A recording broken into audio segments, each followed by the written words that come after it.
Hi, this is Chad from Reichhardt Electronic Innovations, just walking through a couple of quick settings in the GreenStar 2630 in regards to configuring dual monitor and or some of the ISOBUS settings of the 2630.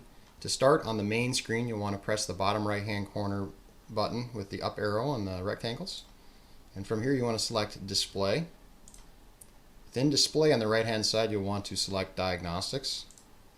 Once you're in the GreenStar Display Diagnostics page, you'll want to select the tab that says Multiple Displays. From here you can see all the configurations for the GreenStar display in regards to ISOBUS settings and multiple displays. If you want to change settings, select Change Settings at the bottom. And from here you'll have two pages of checkboxes and or VT number options to select. So for example, if you have more than one VT and you want to make the GreenStar the primary for a task controller or the primary for GreenStar, you can do this right here by selecting one or two. These two are mutually exclusive settings, so you can only be the primary of one or the other. In regards to things like other functions like file server, auto implement detection, these can be checked or unchecked. If you hit the right arrow key, there's a second page of settings. Original GreenStar monitor would be the brown box simulation, which you can enable or disable.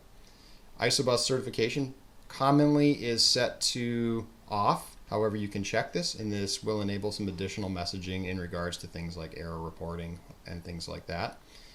And then below that you have Implement Bus. Implement Bus is very interesting, especially when working with non-deer displays on the same ISOBUS.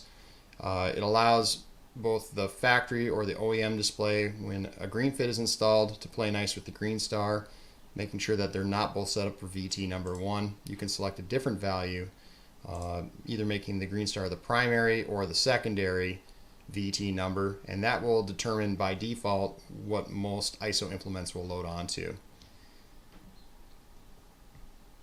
Once you've made appropriate changes, for example, if I change this to implement bus being the secondary VT on the implement bus or the ISOBUS, you can click Save Settings and Restart Display. At this point it'll do a reboot, and once it's back up it will be then set up as the secondary display on the ISOBUS.